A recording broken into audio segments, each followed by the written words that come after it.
бусад холбогдох эрдэмтдтэй хамтран монгол хэлний зөв бичих дүрмэнд өөрчлөлт оруулахаар болсон байна.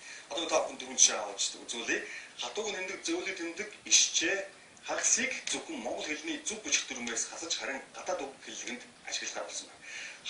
Хатуугийн тэмдгийн орон зах сонцогдох гişгийг бичнэ. За жишээ нь авъя гэж бичих юм бол бичдэг байсан бол одоо бол авъя гэж бичгээ болсон байна. За холдъё гэж бичихийн оронд холдъё гэгчлэн өөрчлөх бол за зөөлний тэмдэг ороод тэмдгийн оронд бол үсэг бичнэ. За ингэхдээ тухайн үгэнд ялгах үүргээр орсон бол бичихгүй, зөөлрүүлэх үүргээр орвол бичнэ. За жишээ нь ам гэдэг үгийг ам гэж бичих бөгөөд за ам гэдгээр дуудан за аав нь ирж явна гэж жишээлбэл аав нь ирж байна гэдэг үгийг бичлээ гэхэд аав энэ гэж бичгээд болж байгаа юм.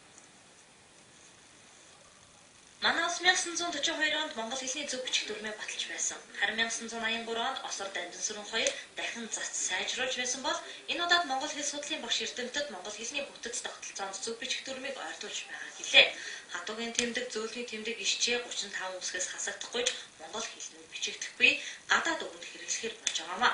Түүнчлэн гээгдэх гişгийн дүрм өөрчлөгдөн өмнө нь залгамал монгол хэлний бүтэц өөрчлөгдснөөр гажиж байсан бол энэ удаад үгийн үндэс хэвээрээ буюу гээгдэх гişгийн дүрм өөрчлөгдөж хэвээрээ бичигдэх юм а. Жишээлбэл нүүдэл гэдэг үгдээр ийн давар залгахдаа нүүдлийн гэж гişиг гээгдэж байсан бол гээхгүйгээр нүүдэлийн гэж бичих юм а. Бичиг үсэг гэдэг бол өөрийнхөө хэлний зөв тогтлыг бүтцийг заавал зөв туссан хэвээр. Өөрөөр бичиг үсэг зөв бичихэн дүрм гэдэг бол шинжлэх ухааны үндэстэй шинжлэх ухаанч байх хэвээр. Өнөөдөр бид хэрэгжилж байгаа зөв бичих дүрмүүд бүгдээрээ одоо буруу юм биш. Гэхдээ яг өнөөдрийн одоо хэшин жилийн хөгжсөн өнөөдрийн Монголын судалгааны өнөөдрийн түвшингээс үсгэд бас сайжруулмаар эхлэлийнхаа бүс тогтцоонд ойртуулмаар зүйл бас байдаг. Мөн хагасыг зөв бичих дүрмээр өөрчлөгдөхөр болж байна.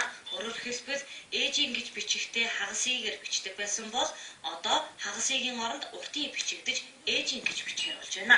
Эдгээрээс гадна эргэлзээтэй бичихдэх олон үс байгаамаа. Жишээ нь урыг гэдэг хоёр үг адил төстэй бичигдэхээр ойлгогдож байгаа ч урыг гэж бичихтэй зөөлний тэмдгийн оронд бичиж урыг гэж бичих нь харин урыг гэж хатуу тэмдгийн оронд гişгээр бичих болж байгаамаа.